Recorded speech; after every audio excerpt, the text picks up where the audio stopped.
When my husband told me, I invited my ex to your brother's wedding, she's basically family. If you trust me, you'll get it, I smiled and said, of course I do. Then I secretly asked her husband to be my plus one. Let's just say the rehearsal dinner became unforgettable, for all the right reasons. If you trust me, you'll get why I invited Hannah to Adam's wedding. Elijah announced this at Sunday dinner, right between my mother passing the roasted potatoes and my father pouring his third glass of wine. My brother Adam's fork stopped halfway to his mouth. My future sister-in-law, Claire, kicked me under the table. Hannah, your ex-girlfriend? Adam asked slowly. To my wedding? The one I'm having next month. She's basically family, Elijah explained to my stunned parents, sawing through his chicken like he hadn't just hijacked their dining room. You remember how close we all were? Nobody remembered, as it never happened. But I watched my husband construct this elaborate lie while my family sat frozen, and I heard myself say, of course, honey. I completely understand. What Elijah didn't know was that I'd already found Isaac Morrison's number, Hannah's actual husband, saved in my phone since yesterday. Before we continue, if you believe betrayal should be exposed and truth deserves to win, please consider subscribing. It's free and helps others find these stories. Now let's see how this unfolds. The discovery had been accidental. Saturday morning, I'd been looking for a yoga studio in Tribeca when Hannah Morrison's Instagram popped up in my suggestions. Same Hannah. Elijah's ex who'd supposedly moved to Seattle 3 years ago for some tech startup opportunity. Except her recent posts were all tagged in Manhattan. Brunches in Soho.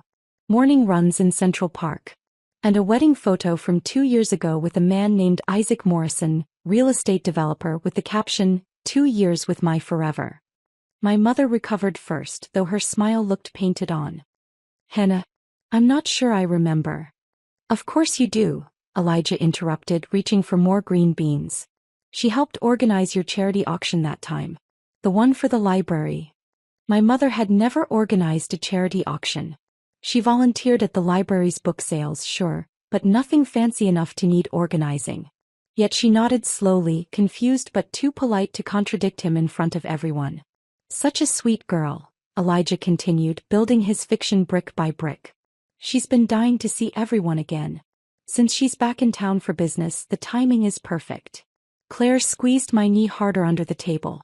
She'd been my friend before dating Adam, knew our entire history. She knew Hannah had been gone from Elijah's life long before he met me. The relationship that had supposedly been ancient history, barely worth mentioning during our early dating days. My father cleared his throat. Well, if she's important to you both. She is, Elijah said firmly, finally looking at me. His eyes held something I'd never seen before. Not quite a challenge, but close. Right, Esther? The correct answer was no. The correct response was to ask why he was inviting his ex-girlfriend to my brother's wedding.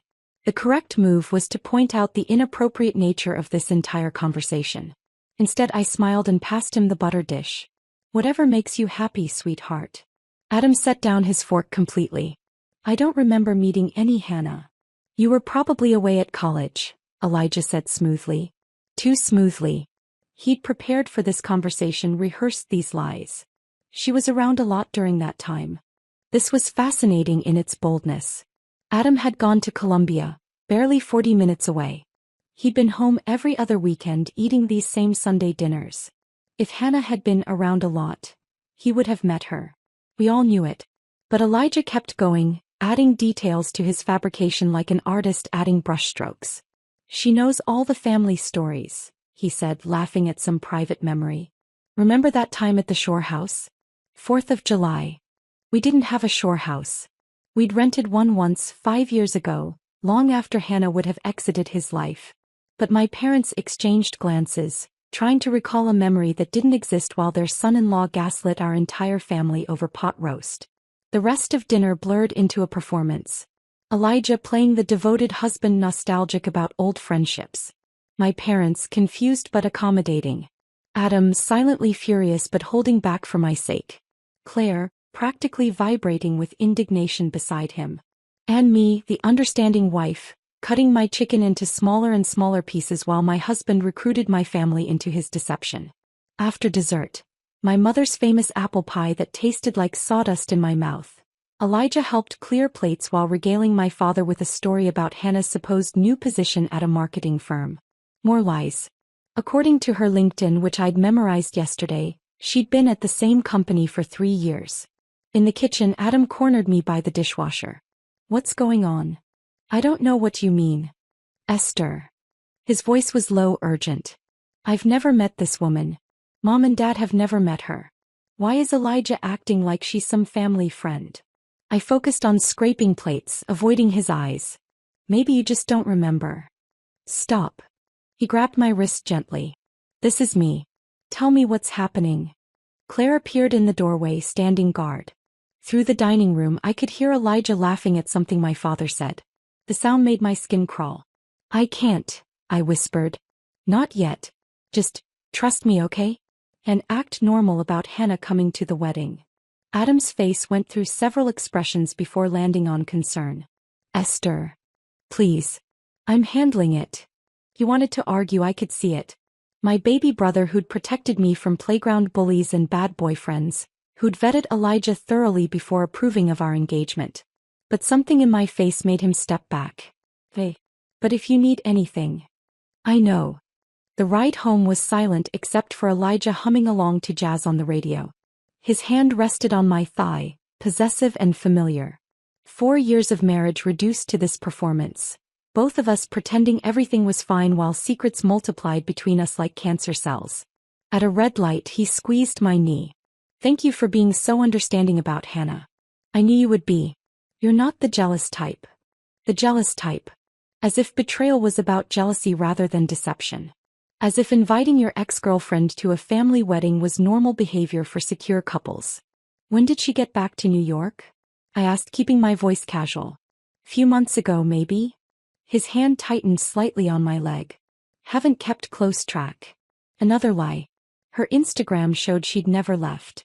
The yoga studio she'd tagged yesterday was 6 blocks from Elijah's new gym. The one he joined 2 months ago for his sudden fitness kick. His Tuesday, Thursday, Saturday schedule that never wavered, never produced the expected soreness or gym stories, but had trimmed 20 pounds off his frame. Back in our apartment, Elijah disappeared into the shower while I stood at our 10th floor window, city lights blinking below like coded messages. Somewhere out there, Hannah Morrison was probably lounging in her own apartment with her husband Isaac, planning what to wear to my brother's wedding. Did Isaac know his wife was resuming an affair? Or was he as blindly trusting as I'd been until yesterday? His number burned in my phone. 1 call. 1 text. That's all it would take to compare notes to confirm what I already knew in my bones. But not yet. First I needed more proof. Real evidence that would stand up against Elijah's smooth denials and practiced lies. The shower stopped. Soon he'd climb into bed, kiss my forehead and fall asleep within minutes while I lay awake replaying every business trip, every late meeting, every new shirt and unexplained cologne purchase. The perfect illusion of our marriage had shattered at my parents' dinner table, but I'd keep performing my role a little longer. Because if Elijah wanted to bring Hannah to Adam's wedding, I'd make sure she had company. Isaac Morrison would be my +1, and together we'd give them a reunion they'd never forget. Monday morning arrived with Elijah kissing my forehead before leaving for work, his cologne lingering in the air, something new and expensive I didn't recognize. The apartment felt different now, like the walls themselves knew about the performance we were both giving. I waited exactly 10 minutes after hearing the elevator close before opening my laptop. Hannah Morrison's Instagram became my obsession. Public profile, 847 posts, each one a potential piece of evidence. I scrolled methodically, screenshot by screenshot, building a folder titled Tax Documents on my desktop. Her life unfolded in reverse. Recent yoga classes in Tribeca, wine tastings in Brooklyn, art gallery openings where she wore dresses that cost more than our mortgage payment. Then I found him. Isaac Morrison appeared first in a wedding photo from 2 years ago. Tall, broad-shouldered, with the kind of tired eyes that suggested he worked too much. Real estate developer according to the tag. His own profile was harder to access, private settings, but his company page, Morrison Properties, was wide open. The conference schedule on his business page made my coffee go cold. Boston Real Estate Summit March 15th to 17th. The same weekend Elijah had his emergency investor meeting in Boston. I remembered the video call where Elijah had tried to show me his hotel room, accidentally revealing the lobby for a split second. The Marriott Copley Place. The exact hotel listed as the conference venue on Isaac's company newsletter. My hands trembled as I cross-referenced everything. Isaac's post about productive morning sessions time-stamped at 9 a.m. Elijah's text to me about breakfast meeting running long at 9:07 a.m. Hannah's Instagram story from that same morning. A coffee cup at the Marriott Lounge, no caption, but her manicured hand wearing the pearl ring that had appeared around the same time as Elijah's mysterious credit card charge. 3 days became my timeline for evidence gathering. Tuesday, I called in sick to work and drove to Elijah's gym during his supposed workout window. His car wasn't in the parking lot, but 14 blocks away at a boutique hotel's valet stand there it was. The same hotel where Hannah had posted a selfie 2 hours earlier, claiming she was at a client lunch. Wednesday brought credit card statements. I'd never checked them before. Trusted him to handle our finances while I managed the household. The entries read like a confession. 11 Madison Park, $400, on a night he'd claimed to be entertaining clients from Tokyo. Except Hannah had posted about date night, with just a heart emoji that same evening. The jewelry store charge, $2,847, not the $2,800 I'd estimated from Cartier, dated 3 weeks ago. Our anniversary was 6 months away. I photographed everything with my phone, creating duplicates in case he somehow discovered my laptop folder. The evidence was overwhelming, undeniable, and growing by the hour. A reservation at the Greenwich Hotel's restaurant when he was supposedly at a conference in Philadelphia. Theater tickets purchased for a Wednesday matinee when he texted me about back-to-back meetings.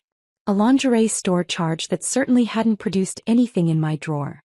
The most damning discovery came from their synchronized mistakes. Hannah's spa weekend in the Hamptons matched Elijah's golf trip with clients. But the weather that weekend had been torrential rain. No golf course would have been open. Isaac had posted about being in Chicago for a property viewing.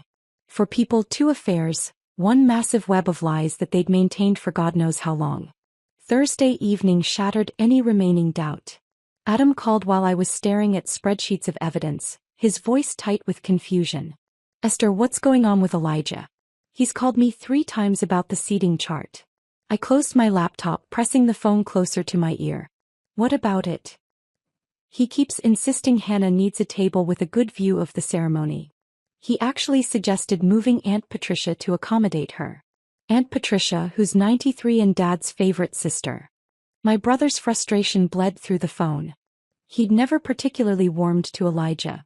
Too smooth, he'd said once, but had accepted him for my sake. And get this, Adam continued, he offered to pay for Hannah's hotel room. Said it was his wedding gift to us. What kind of wedding gift is paying for your ex-girlfriend's accommodation? I don't know, I managed, though I knew exactly what kind. The kind that meant he planned to spend the night with her. Should I be worried? Is everything okay between you two? The concern in his voice nearly broke me. I wanted to tell him everything, to let him storm over here and confront Elijah with his protective brother rage. But not yet. We're fine. Maybe he's just trying to be friendly. Adam's silence said he didn't buy it, but he let it drop. If you need anything. I know. Thanks. After we hung up, I sat in the darkness of our living room, city lights painting patterns on the ceiling. Elijah had been planning this for weeks, maybe months. Every detail orchestrated to give him a weekend with Hannah while using my brother's wedding as cover. The cruelty of it was breathtaking. Friday morning, I found Isaac Morrison's business website. Morrison Properties had a clean, professional design with his direct email at the bottom of the contact page. I opened a new message and stared at the blank screen for an hour. How do you tell a stranger their marriage is a lie? How do you introduce yourself as a fellow victim? 20 drafts later, each one deleted, I finally typed. Your wife is attending my brother's wedding as my husband's guest. Simple. Direct. Undeniable. My finger hovered over the send button while rain started pattering against the windows. This would change everything. Once sent, there was no taking it back, no pretending I didn't know, no returning to the comfortable lie of my marriage. I hit send at 11:47 a.m. Then I drove to my favorite coffee shop, ordered a latte I didn't drink, and waited. My phone sat face up on the table, silent for hours that felt like days. Customers came and went. The barista asked twice if I needed anything else. The rain stopped, started, stopped again. At 5:15 a.m. the next morning my phone buzzed. I've been suspicious for months. Let's meet. 7 words that confirmed everything while revealing nothing. Isaac Morrison knew. Or at least suspected. We were 2 strangers about to unite over the betrayal of the people we'd promised to love forever. I typed back, Financial District Starbucks. Monday 10 a.m. His response was immediate, I'll bring proof. Proof. As if my folder of screenshots and receipts wasn't enough. As if we needed more evidence that our spouses were liars who'd turned our marriages into elaborate theaters while they played out their rekindled romance. The weekend crawled by with excruciating slowness. Elijah attended a Saturday client golf outing that lasted 9 hours, returning home with dry clothes despite the afternoon thunderstorm. Sunday he made breakfast, his guilt pancakes I'd started calling them in my head, while humming off-key to jazz. I smiled, ate 2 bites and claimed an upset stomach. Monday morning finally arrived. I left the apartment at my usual time but drove past my office building, continuing downtown toward the financial district. The Starbucks on Pearl Street was already crowded with bankers and lawyers grabbing their morning fixes. I ordered an espresso I didn't want and claimed a corner table where I could watch the door. Isaac Morrison walked in at exactly 10 a.m. and I knew him instantly. Not just from his photos. Something in the way he moved, careful and deliberate, like someone who'd learned not to trust the ground beneath his feet. He spotted me immediately, probably recognizing the same shell-shocked look in my eyes. Esther. His voice was deeper than I'd expected, rougher around the edges. I nodded, gesturing to the chair across from me. He sat down heavily, pulling a manila envelope from his messenger bag before even ordering coffee. I brought receipts, he said without preamble. 6 months' worth. He slid papers across the table. Credit card statements with highlighted charges, hotel bills, restaurant receipts. My hands shook slightly as I picked up the first one. The Ritz-Carlton Miami Valentine's Day weekend. A charge for $3,200 that included couples massage, champagne service and a late checkout. Hannah said it was a work incentive trip, Isaac explained, his voice flat.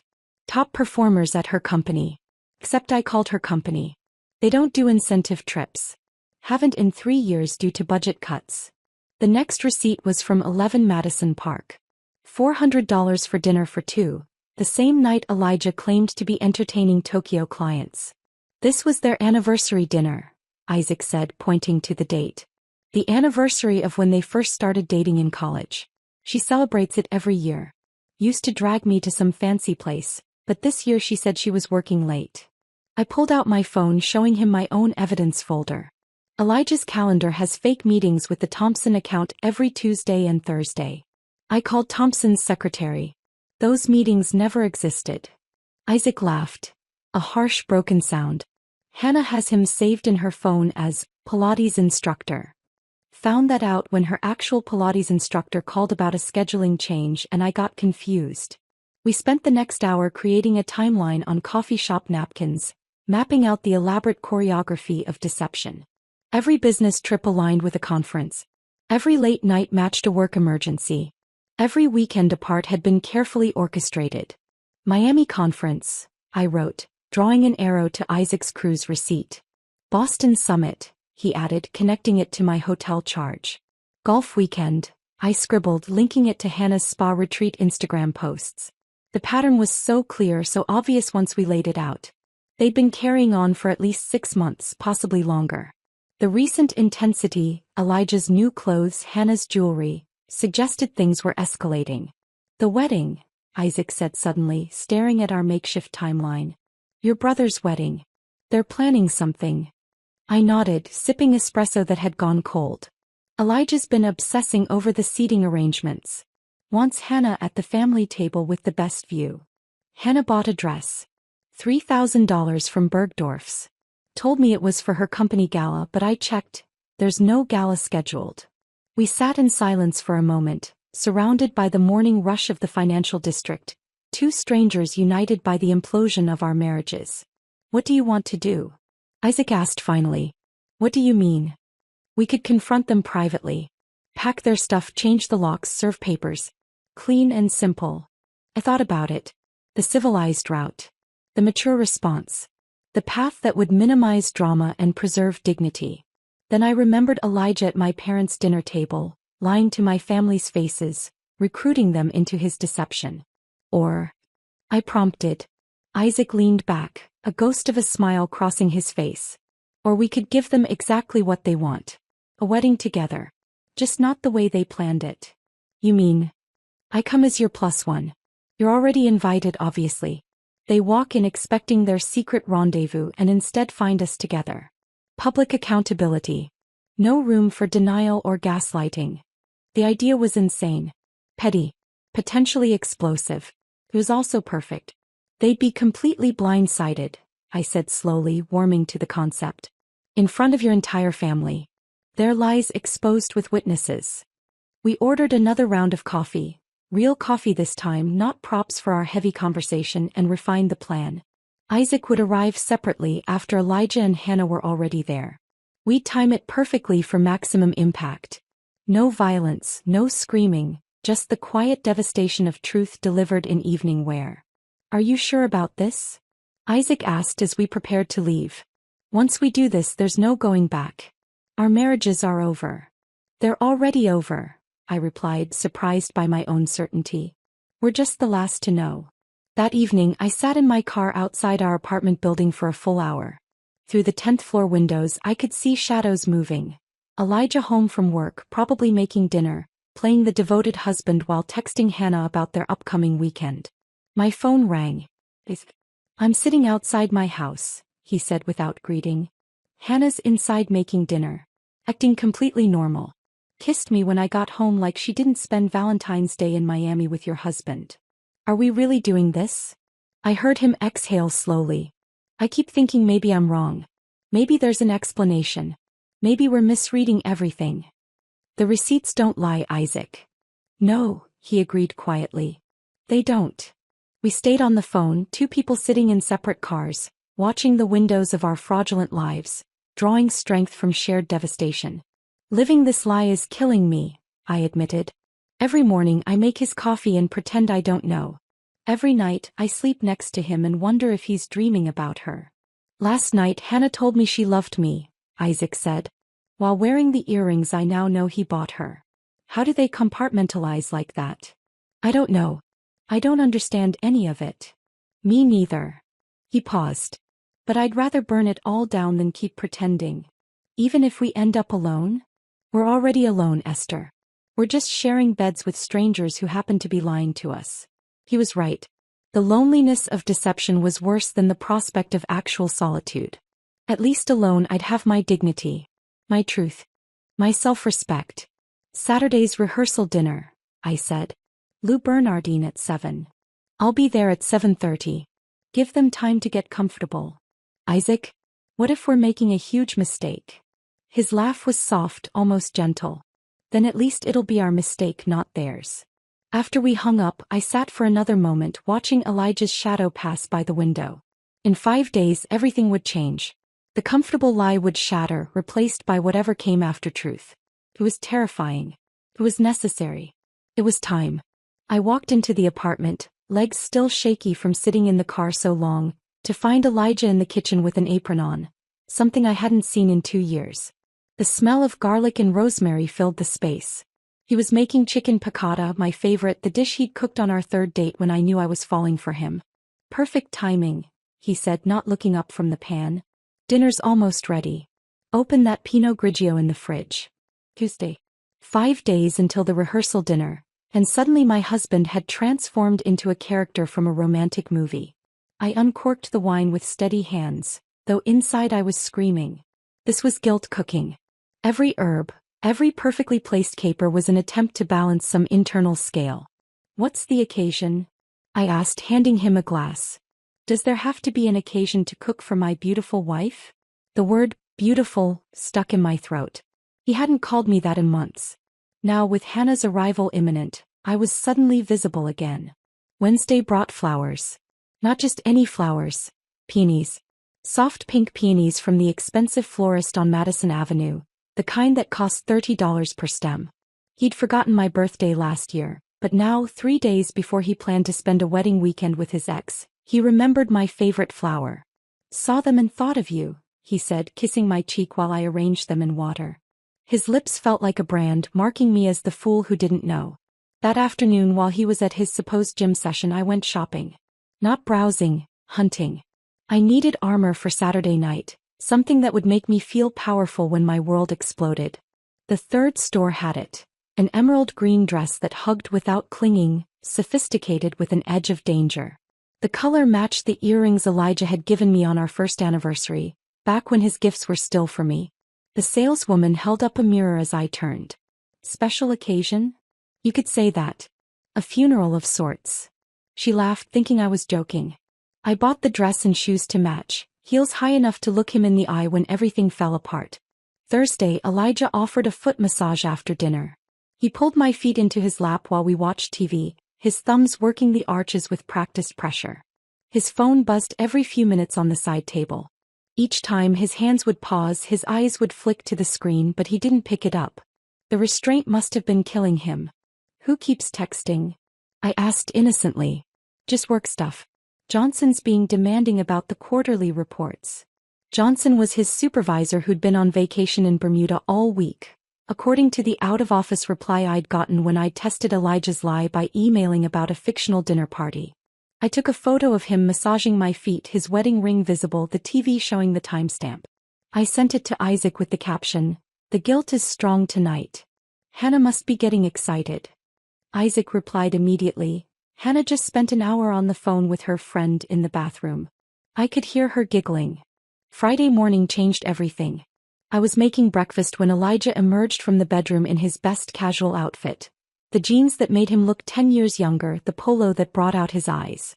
"I'm picking up Hannah from the airport this afternoon," he announced, pouring coffee like this was normal conversation. "Her flight gets in at 3. It's on my way from the office."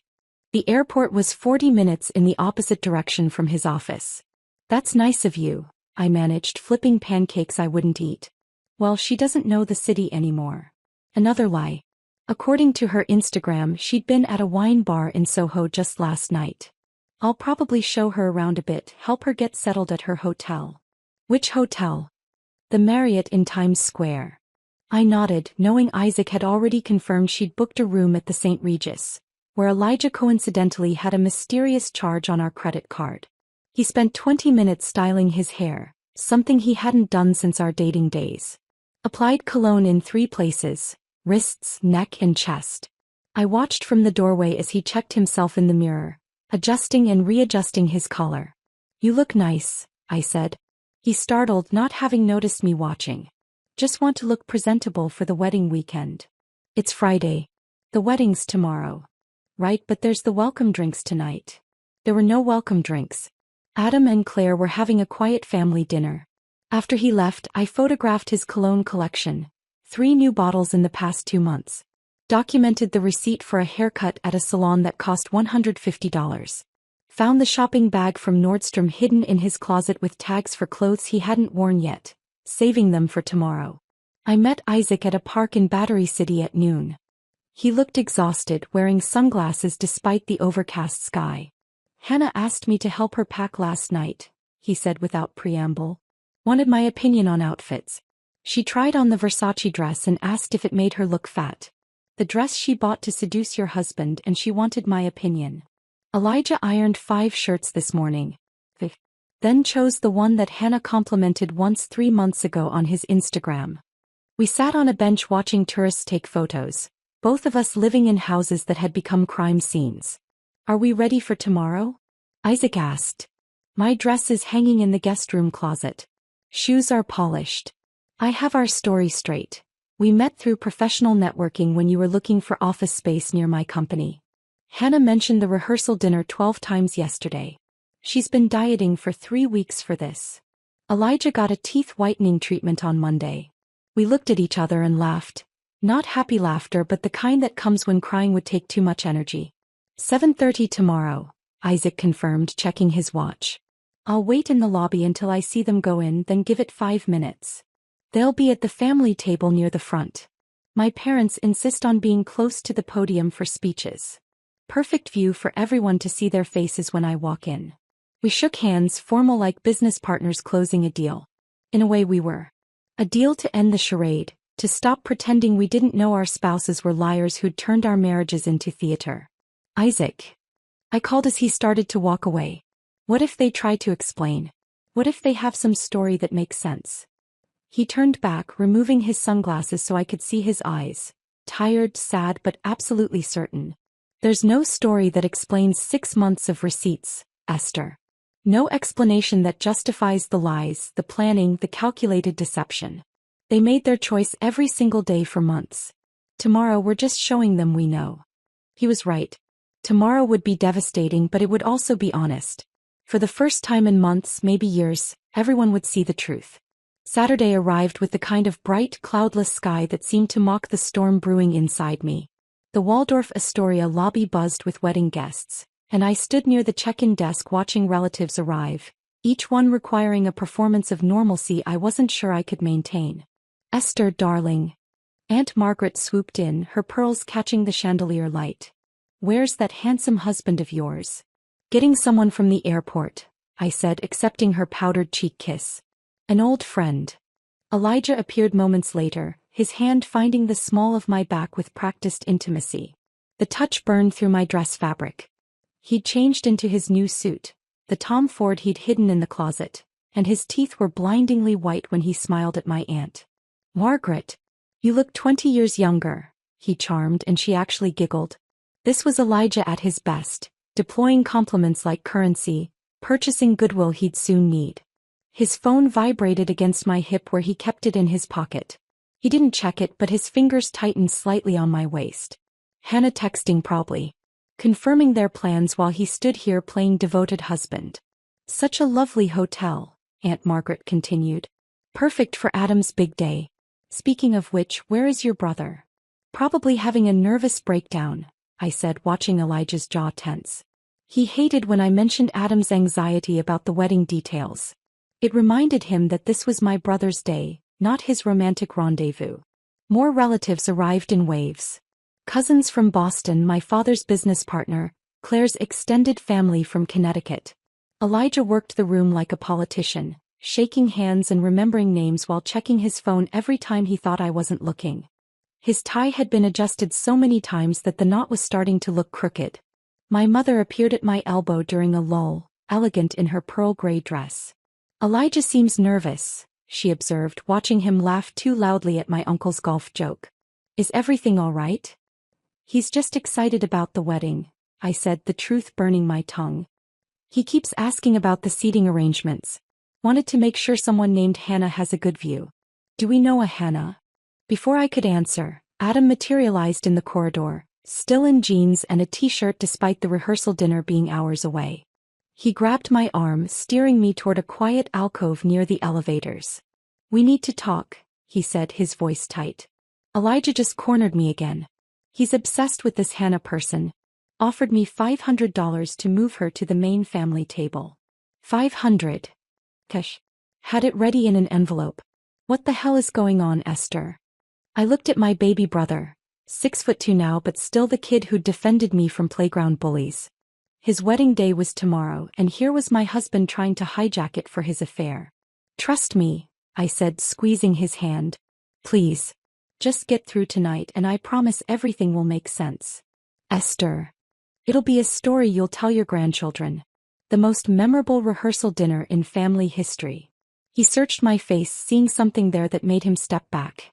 You're scaring me a little. Good. Hold on to that feeling. You'll need it later. Claire appeared, radiant in a sundress, looping her arm through Adam's. Everything okay? Family drama, Adam muttered. The usual. She looked at me with those sharp eyes that missed nothing. If you need backup. I might, I admitted. Just be ready around 7:30.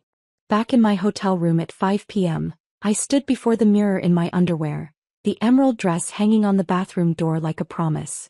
My phone buzzed. A text from Sarah, my best friend who'd been my lifeline through this week of insanity. You've got this, she wrote. Channel your inner goddess. Destroy them with elegance.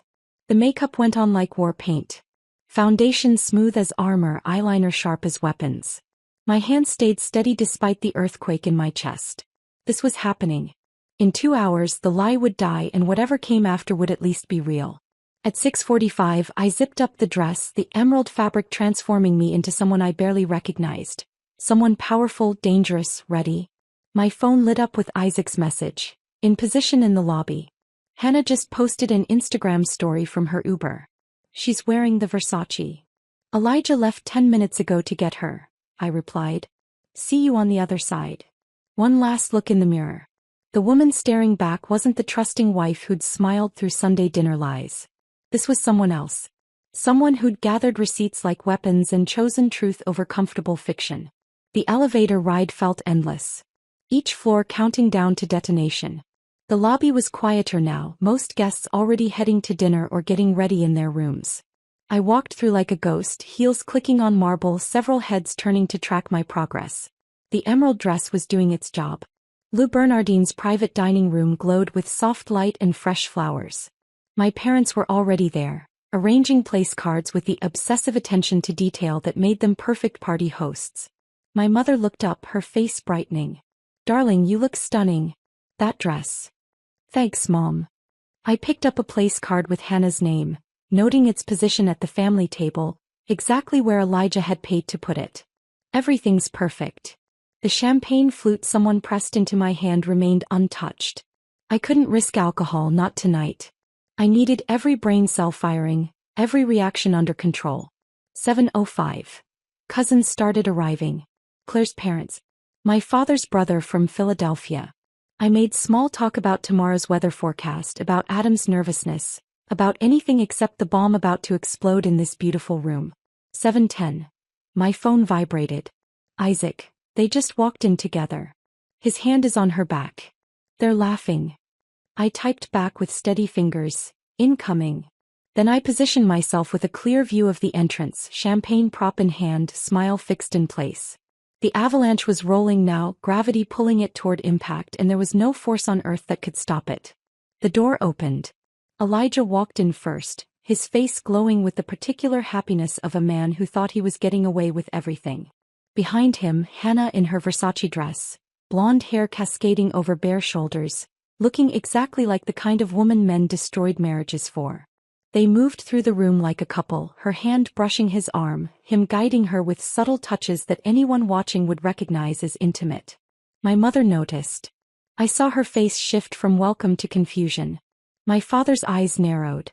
Adam stood slowly from his seat. Elijah brought Hannah straight to me, probably thinking he'd get the introduction over with quickly, neutralize any awkwardness with his charm and confidence. He had no idea he was walking into his own execution. Darling, he said, leaning in to kiss my cheek while Hannah watched with barely concealed satisfaction. This is Hannah. Hannah, my wife Esther.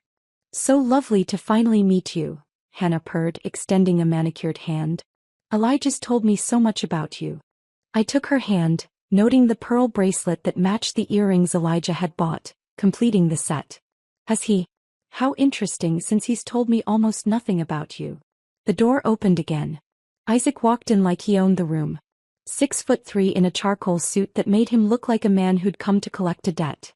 He paused in the doorway, scanning the room with deliberate slowness, letting everyone see him before he moved. The conversations near the entrance died first, then spread through the room like a wave as heads turned to track this stranger's progress. Sorry I'm late, he said, his voice cutting through the sudden quiet. Traffic was murder. The champagne glass slipped from Hannah's hand. The crystal shattered against the marble floor with a sound like breaking bells, golden liquid splashing across her Versace dress and designer shoes. The entire room froze, watching champagne spread between the tables like spilled secrets. Isaac. Hannah's voice came out strangled, barely above a whisper.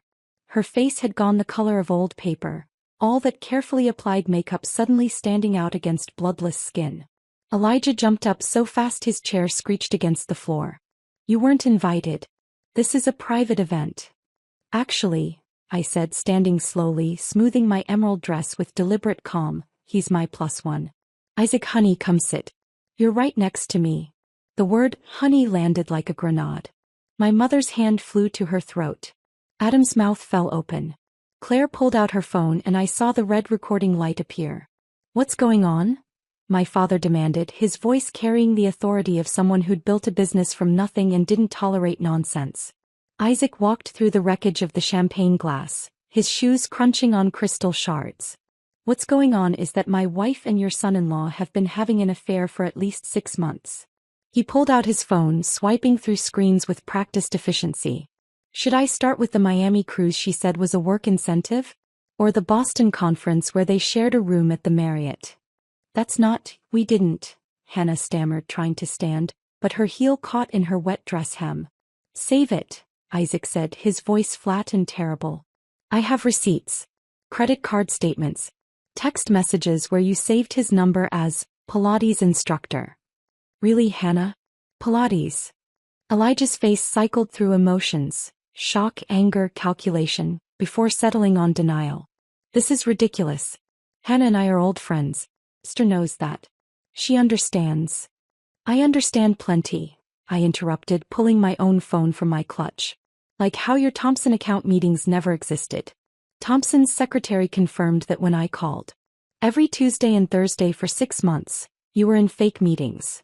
My cousin Barbara gasped audibly. Someone dropped a fork. "The jewelry receipt was interesting too," I continued, scrolling through my evidence folder. $2,800 at Cartier 3 weeks ago. "Our anniversary isn't for 6 months, Elijah. But Hannah's wearing new pearls tonight. What a coincidence." Hannah's hand flew to her throat, covering the pearl necklace like she could make it disappear. "The hotel charges were my favorite," Isaac added, his voice gaining momentum. "The St. Regis for times in the past 2 months. Always on nights when Hannah had client dinners and Elijah had conferences." My mother stood up, her face a masterpiece of controlled fury. "Is this true?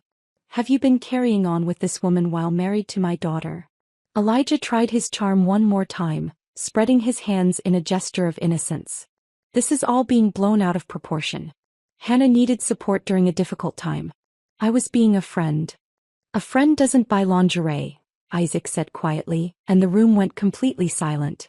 $800 at La Perla. I found the receipt in her jewelry box, hidden under earrings you bought her." Hannah made a sound like a wounded animal. "Isaac, please, let's discuss this privately." "Privately?" Isaac laughed, harsh and bitter. "Like your private discussions with him? Your private trips? Your private hotel rooms? No, I think public is perfect. All these people should know what kind of woman is attending this wedding." My father stood up slowly, deliberately, like a judge preparing to deliver a verdict. "Elijah. Hannah. You need to leave. Now." "But," Elijah started. "Now." My father's voice brooked no argument. "Before I have hotel security escort you out." Adam finally found his voice. "Wait." Everyone turned to look at him. "Esther, did you know? Did you plan this?" I met my brother's eyes across the room. "I found out 2 weeks ago. Isaac and I compared notes. We decided if they wanted to attend a wedding together so badly, they should get their wish. Just not the way they planned." The room erupted. Aunts whispered furiously to uncles. Cousins stared with naked fascination. Claire's mother covered her mouth in shock while her father shook his head in disgust. But my mother, my proper etiquette-obsessed mother, started laughing. Not hysterical laughter, but deep, genuine appreciation. "That's my daughter," she said, raising her champagne glass to me. "That's my brilliant daughter." Hannah stood on shaking legs, champagne still dripping from her designer dress. "This is entrapment. You planned this." "We planned this?" I asked, my voice sharp enough to cut. "You've been planning an affair for months. We just planned its ending." She grabbed Elijah's arm. "We're leaving." But Elijah wasn't looking at her. He was looking at me, and for the first time since this started, I saw real loss in his eyes. Not guilt, not anger, but the dawning realization of what he'd thrown away. "Esther. Don't," I said simply. "Just don't." Hannah pulled him toward the door, her heels clicking frantically on the marble. But at the threshold, Elijah turned back. "This isn't over," he said, his voice low and threatening. I raised my champagne glass, finally taking a sip of the liquid I'd been holding for an hour. "Actually, it is. My lawyer will be in touch on Monday." They left, Hannah's Versace dress swishing, Elijah's shoulders rigid with humiliation. The door closed behind them with a soft click that sounded like the end of everything. The room stayed frozen for another heartbeat. Then Uncle Richard started slow clapping. Aunt Margaret joined. Soon half the room was applauding while the other half sat in stunned silence. Isaac walked over to me, extending his hand formally. "Thank you for inviting me. This was therapeutic." I shook his hand, feeling the tremor in both our grips. "Thank you for coming. For being brave enough to do this." "They chose this," he said quietly so only I could hear. "Every day for months they chose this. We just chose to stop pretending we didn't know." A waiter appeared with a broom, sweeping up the shattered champagne glass. The metaphor was almost too perfect, cleaning up the glittering mess of our marriages, piece by broken piece. Adam stood and raised his glass. "Well, this is definitely going to be a wedding weekend nobody forgets." Nervous laughter rippled through the room. People started moving again, conversations resuming in hushed tones. The rehearsal dinner would continue, but everything had changed. The comfortable lies were dead, replaced by uncomfortable truth. My father appeared at my elbow, his hand gentle on my shoulder. "Are you all right?" I considered the question. My marriage was over. My husband had just been exposed as a liar and a cheat in front of my entire family. Tomorrow was my brother's wedding and I'd turned the rehearsal dinner into a soap opera. "I will be," I said, and for the first time in weeks I actually believed it. The waiter approached tentatively with our entrees, looking like someone defusing a bomb. "Should I serve the main course?" My mother, ever the hostess even in chaos, straightened her shoulders. "Yes, please. We're still celebrating my son's wedding tomorrow." Isaac and I ended up seated together at the family table, the empty chairs where Elijah and Hannah should have been gaping like missing teeth. My Aunt Barbara leaned across, patting my hand with her paper-soft fingers. "I never liked him," she whispered conspiratorially. "Too much cologne. Men who wear that much cologne are hiding something." Uncle Richard raised his whiskey. "To unexpected entertainment and family members with backbone." The toast rippled through the room, glasses lifting with varying degrees of enthusiasm. Some relatives looked scandalized, others thrilled by the drama. My grandmother, 91 and sharp as a blade, cackled from her wheelchair. "Best rehearsal dinner I've been to in 70 years, she announced. "Better than my nephew's when the bride's father punched the groom." Adam stood up, tapping his knife against his glass. The room quieted, everyone eager for his reaction to his rehearsal dinner becoming a battlefield. "Well," he started, looking directly at me, "my sister just gave us a story that'll last generations. My kids will hear about Aunt Esther's legendary rehearsal dinner takedown. So here's to Esther, who showed us all that truth, even when it's ugly, is better than a beautiful lie." The applause was genuine this time. Claire blew me a kiss from across the table. My father reached over, squeezing my shoulder with his calloused hand, a wordless message of support that meant more than any speech. Isaac picked at his salmon, looking shell-shocked now that the adrenaline was fading. "Did we really just do that?" "We did. My wife of 3 years just ran out covered in champagne with her affair partner. My husband of 4 years just got exposed in front of everyone I'm related to." We looked at each other and started laughing. Not happy laughter, but the kind that comes when crying would take energy we didn't have. The rest of dinner passed in a blur of careful conversation. Everyone avoided mentioning Elijah or Hannah, talking instead about tomorrow's weather forecast, the beautiful flower arrangements, anything safe. Isaac and I ate in companionable silence, two shipwreck survivors sharing a life raft. At 10 o'clock, as guests began leaving, my father pulled me aside. "I'm proud of you," he said quietly. "That took courage. And don't worry about lawyers, I'll cover whatever you need." Sunday dawned bright and perfect, the kind of September day that made you believe in fresh starts. I stood in my bridesmaid dress, soft lavender that Claire had chosen months ago, watching her and Adam exchange vows in the hotel garden. No empty chairs, no unwanted guests, just two people promising to love each other honestly. When it came time for readings, I approached the microphone with Mary Oliver's poem about resilience. My voice stayed steady through, "Tell me, what is it you plan to do with your one wild and precious life?" But several guests dabbed at their eyes, understanding the subtext. During the father-daughter dance, my dad whispered, "Randall Clearwater is the best divorce attorney in the city. Already made you an appointment for Tuesday." "Dad." No arguments. That man humiliated you publicly. We're going to make sure he pays appropriately. The bouquet toss came after dinner. Claire aimed directly at me. We both knew it, and I caught it reflexively. The crowd cheered, but I immediately handed it to my 16-year-old cousin Emma. Your turn for fairy tales, I told her. I'm taking a break from wedding traditions. Everyone laughed, but knowingly. The story had already spread through the reception like wildfire. Elijah's absence was explained in whispers, each retelling adding new details, some true, some embellished. My phone started buzzing during the cake cutting. I'd forgotten I'd turned it back on. 27 messages, mostly from numbers I didn't recognize. Then I saw Hannah's Instagram post, shared by a mutual acquaintance. Sometimes you learn that people you trusted are toxic.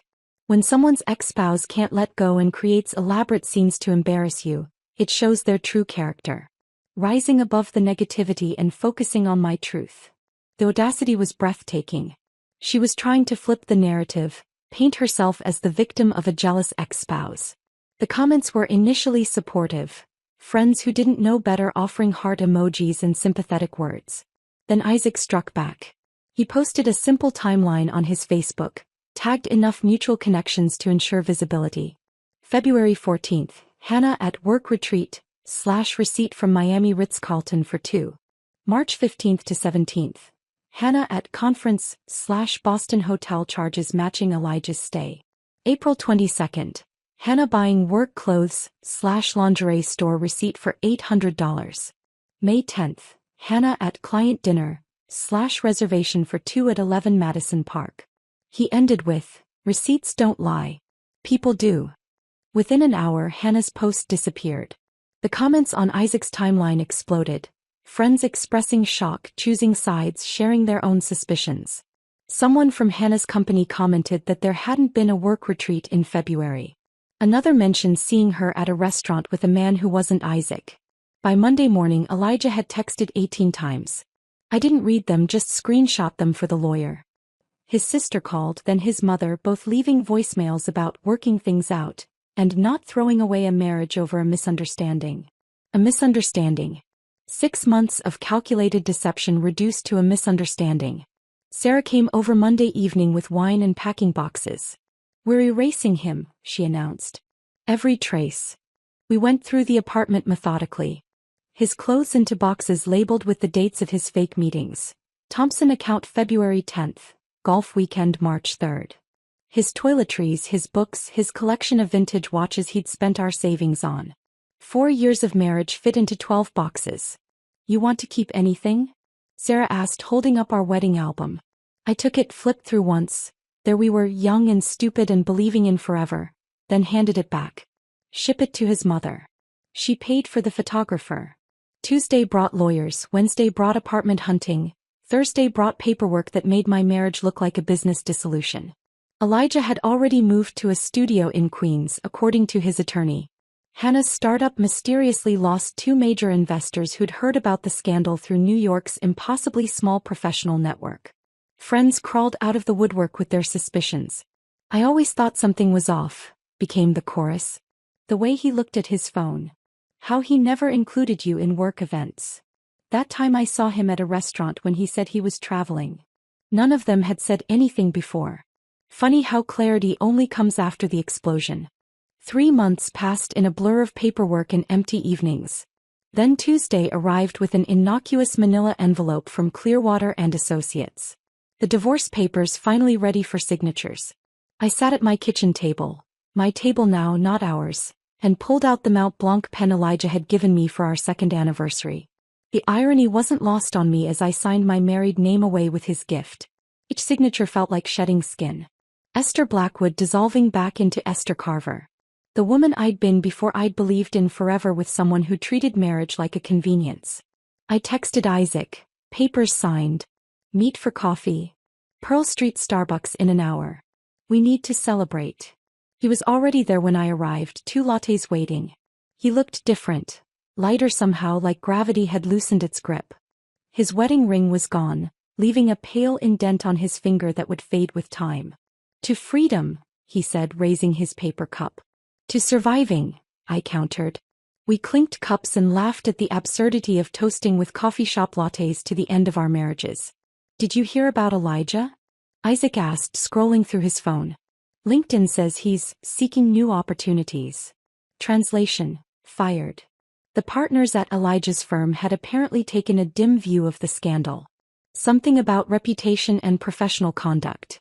He'd updated his profile to consultant, which everyone knew meant unemployed with ego protection. Hannah's not doing much better, Isaac continued. Lost 3 major clients last month. Turns out nobody wants their brand managed by someone who became infamous for destroying marriages at a rehearsal dinner. I should have felt vindicated, but mostly I felt nothing. Their downfall was just consequence meeting action as natural as gravity. Are you dating? Isaac asked suddenly.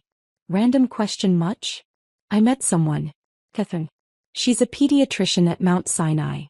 He smiled, really smiled for the first time since I'd known him. She actually works her night shifts. No mysterious conferences. No Pilates instructor contacts. That's wonderful, Isaac. Your turn. Anyone? I thought about David, the chef I'd met at the farmer's market 3 weeks ago. He'd asked for my number while holding heirloom tomatoes, his hands stained purple from handling beets. On our first date he couldn't hide where he'd been. His fingers smelled like rosemary from prep work. Maybe, I admitted. A chef. Early days. A chef's perfect. Built-in lie detector. Can't claim he was at work if he doesn't smell like garlic. We met monthly after that, same coffee shop, same corner table. Not because we were clinging to shared trauma, but because we'd become actual friends. Who else could understand the specific betrayal of discovering your spouse's affair through Instagram stories and credit card receipts? Catherine joined us once, curious about the woman who'd helped Isaac through his divorce. She was lovely, warm, direct, with tired eyes that came from actual night shifts, not fabricated ones. She thanked me for being there when Isaac needed someone who understood. Most people say, just move on like it's that simple, she said. They don't get that betrayal rewires your brain. You saved him from going through that alone. David met Isaac the following month. They bonded over their mutual confusion about how anyone could throw away a marriage for an affair. David, whose restaurant closed at 11 every night without fail, couldn't fathom the elaborate lies our exes had maintained. I barely have energy to shower after service, he said, flour under his fingernails from morning bread. Managing a double life sounds exhausting. 6 months later, Adam and Claire's first anniversary arrived with a small party at my parents' house. The same dining room where Elijah had first announced Hannah's invitation, now filled with genuine laughter instead of lies. David brought dessert, individual chocolate soufflés he'd made that morning, each one perfect. He charmed my mother with stories about his grandmother's recipes, helped my father with the grill, and didn't check his phone once during dinner. The absence of deception was intoxicating. When Adam clinked his glass for speeches, he called me up first. My sister taught us something important at our rehearsal dinner, he said, grinning. She showed us that truth, even when it detonates like a bomb at a formal dinner, is better than living a lie. So here's my anniversary toast. May we all have the courage to trust with verification, love with respect, and if necessary, blow up a rehearsal dinner to save ourselves from beautiful deceptions. The room erupted in laughter and applause. Across the room I caught Isaac's eye. He was there with Catherine, both of them glowing with the simple happiness of honest love. We raised our glasses to each other, survivors acknowledging shared victory. During my speech I talked about trust being earned through consistent truth, not assumed through proximity. About how real love doesn't require secret meetings or saved contacts under fake names. How a marriage built on transparency might be less exciting than one built on deception, but it's also less likely to explode at a rehearsal dinner. Trust isn't blind faith, I concluded, looking at Adam and Claire. It's earned through 1,000 small truths. And if someone tells you to trust them while acting suspiciously, remember that actions speak louder than manipulative words. That night, back in my apartment, completely redecorated now with no trace of Elijah's presence, I sat with the journal Dr. Martinez had suggested. The therapist who'd helped me understand that exposing the affair publicly wasn't vindictive but self-preservation. I wrote about Elijah's words that had started everything. If you trust me, you'll get it. He'd been accidentally prophetic. I had trusted him and I did get it. I got that trust without verification leads to deception. That love without respect becomes manipulation. That staying in a beautiful lie hurts more than embracing an ugly truth. But mostly I got myself back. The woman who'd existed before I'd shrunk myself to fit into Elijah's deceptions. The one who could spot lies now from a distance, who valued truth over comfort, who'd learned that the best revenge wasn't destroying someone else but rebuilding yourself into someone who could never be fooled again. My phone buzzed. David texting from the restaurant. Closing soon. Saved you the last piece of chocolate cake. Also, I smell like fish stock, so you'll know exactly where I've been. I laughed, genuine and free. This was what honest love looked like. Unglamorous, verifiable, and somehow more romantic than any elaborate lie. I closed the journal and looked out at the city lights, the same view that had witnessed my marriage's destruction. Tomorrow would bring new challenges, next month would test new boundaries, next year might bring entirely different struggles. But tonight I was free. Free from lies, free from manipulation, free from wondering where my husband really was. Free to trust again, but this time with my eyes wide open, knowing that real love never asks you to ignore obvious deception. The Mont Blanc pen sat on my coffee table, a reminder that sometimes the best gifts come from the worst people, and sometimes endings written with expensive pens lead to better beginnings written in simple truth.